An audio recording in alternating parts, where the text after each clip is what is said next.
Благодаря на всички вас, които се довериха на това, че мога да им кажа нещо интересно. Едва ли ще открия някакви безкрайно нови неща от теорията на капитализма, но със сигурност мисля, че времето, в което днес живеем, е преломно и във всички случаи въпросът за това сега на къде от тук нататък стои не само пред нас, стои на дневен ред на бюрата на световните политически лидери. Ако преди 10 години някой беше поставил въпроса за цикличността при капитализма, сигурно тогава большинството от публиката би го приело за луд. Най-малкото, защото ние бяхме сякаш решили, че капитализма е преодолял основното си свойство и основните си характеристики да следва определени етапи на развитие, които задължително минават и през кризисни моменти. Само че в резултат на редица успешни в кавички, разбира се, манипулации на капиталистическия цикъл, той просто беше отместен. Професор Статев е тук и той би казал, че дори по елементарните критерии капитализма би трябвало да преминава един 13 годишен цикъл на развитие, в който да следват последователно неговите основни фази, само че този 13 годишен цикъл на практика беше подменен с един над 30 годишен цикъл, в резултат на което виждаме и какви са последствията от 2008 година насам. Малко известен факт е, че след кризата в високотехнологичните отрасли през 90-те години в американската икономика, довели до срив на акциите на большинството от тези компании на борсата и довели до потребност от търсене на нови източници и нови полета на финансиране, администрацията на президента Клинтън приема последователно 3 закона за стимулиране на инвестициите в жилища и в ипотеки.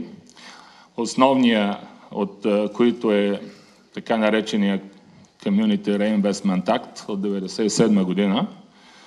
в резултат на което по чисто централизиран начин се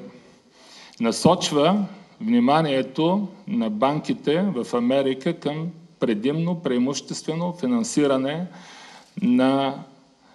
населението на Съединените щати за придобиване на нови жилища. Този Community Reinvestment Act на практика създава основата за развитието на печално известните днес Fannie Mae и Freddie Mac, които на практика държат основната част от огромното количество ипотечни облигации, така наречените subprime облигации, които на практика доведоха до срива на американската финансова система през 2008 година. Не знам дали ви е известен обема на тези облигации, той е около 27 милиона облигации, като само неизплатените от тях са над 4 трилиона щатски долара. Цялата тази огромна маса от лоши облигации на практика даде началото на краха в финансовата система на Съединените щати. Естествено, в последствие повлече и редица европейски банки, но аз ще засегна по-специално въздействието им, въздействието на американската криза в финансовата система върху европейските банки и последвалите отрицателни явления в Европа малко по-късно. Сега, въпросът с дълбочината на кризата и с годините на тази криза е много важен. Между другото, аз не следвам изцяло това посланията, които излизат, но вие ги следете. Аз вярвам, че добавям същество към това, което вие виждате. Мисълта ми е, че въпросът за дълбочината и продължителността на кризата е изследван много обстойно и показва много интересни, за жалост не особено оптимистични изводи, предвид факта, че до голяма степен такъв тип рецесионни кризи показват голяма устойчивост и голяма продължителност. В един анализ,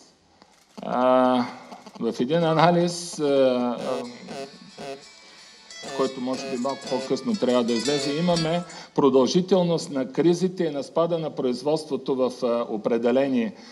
страни. От него може да излезе, да се види, че имаме кризи, които са продължили и по 20-30 години. Това нещо във всички случаи е притеснително, но то пък от друга страна дава отговор на изконния въпрос в момента: колко дълго ще продължи кризата, има ли тя дъно, видяно ли е това дъно, или това дъно продължава да се отдалечава. И с професор Статев разменихме няколко думи на тази тема и мога да ви кажа, че нашето мнение съвпада. Ние не само не сме видяли дъното, но не се знае кога ще го видим, просто защото степента на задлъжнялост от една страна на гражданите, а от друга страна на държавите е толкова висока, толкова голяма, че на практика в момента не се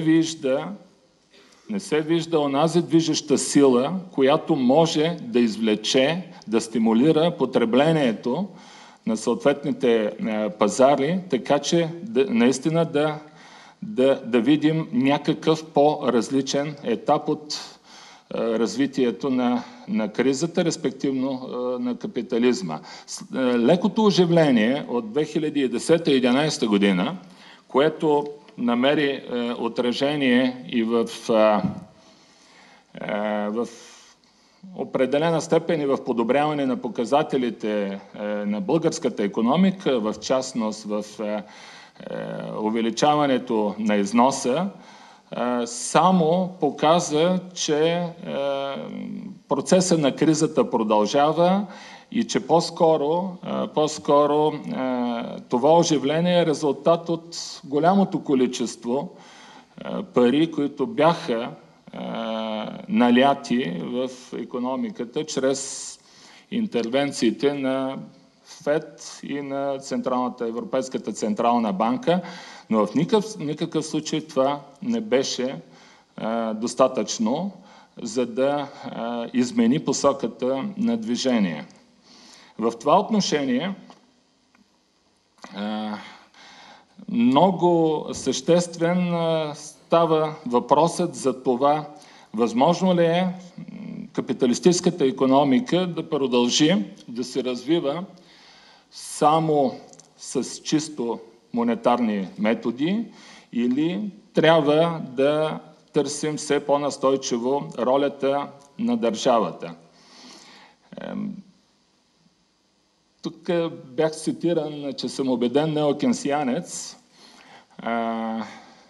Аз бих казал по-скоро, че днешният етап на развитие на капиталистическия цикъл изисква наистина повече роля на държавата, при това не само и не толкова чрез наливане на пари, защото, както се вижда, наливането на пари в икономиките, в банките не постига желания ефект. Просто защото банките са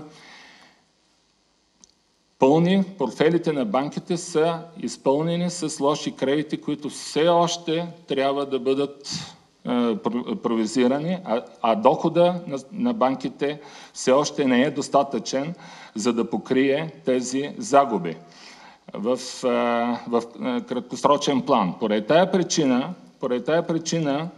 по-скоро ролята на държавата трябва да се изрази в нейната основно предприемаческа функция, която е характерна за този етап на развитие на капиталистическия цикъл. Дори един, макар и доста скандален и противоречив, Норел Рубини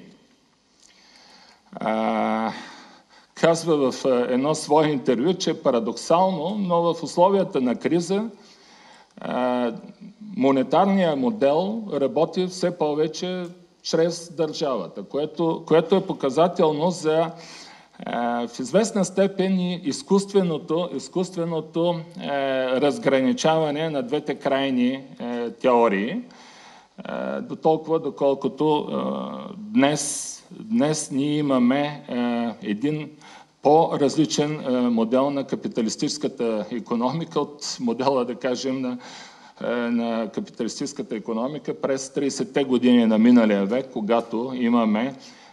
най-близката по исторически, от гледна точка на историческия период на време до сегашната криза, най-близката както по години, така разбира се и по външни проявления. За мен все по-настойчиво се очертава потребността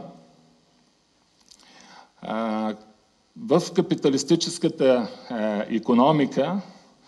да се намери онзи движещ фактор, който да я отлепи от дъното. За голямо съжаление, към днешна дата в традиционните центрове на капитализма, развитите страни, развитите европейски страни и щатите, това не е особено реалистично. Ако аз имам упование в нещо, което би могло да изведе световната икономика от това кризисно състояние, в по-краткосрочен план, това е развитието, макар и позабавено, на страните в преход от Азия и така наречените страни от групата БРИКС. Всички макропоказатели и съпоставки в развитието на традиционните центрове на капитализма и това на страните от БРИКС и на развиващите се азиатски икономики в момента показват преимуществото на последните. Самия факт, че в последните 10 години, от 2000-та до 2010 година, делът на страните от БРИКС се увеличил в световния брутен вътрешен продукт се увеличил от 15 на 24%, а пък в същото време делът на развитите страни, традиционните развити страни е паднал от 25 на 20%, е достатъчно доказателство в тази посока.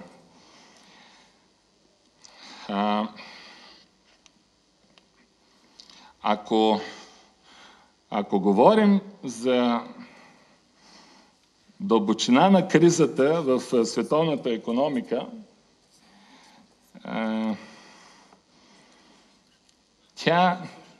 тя на практика е, както се казва, половината беда в сравнение с това, което ние виждаме в европейската система и в Европейския съюз. Аз споменах в самото начало, че кризата на световния капитализъм започна от Щатите, и то от тяхната финансова система, и то главно в резултат на не особено високия контрол върху финансовата система, промоционалната политика, както казах, на американското правителство по отношение на безразборно стимулиране на раздаването на необезпечени и слабо обезпечени заеми. Дори мога да ви кажа като парадокс, в същия този Community Reinvestment Act, рейтинговането на банките е поставено, като критерий за рейтинг на банката е поставено количеството необезпечени и слабо обезпечени облигации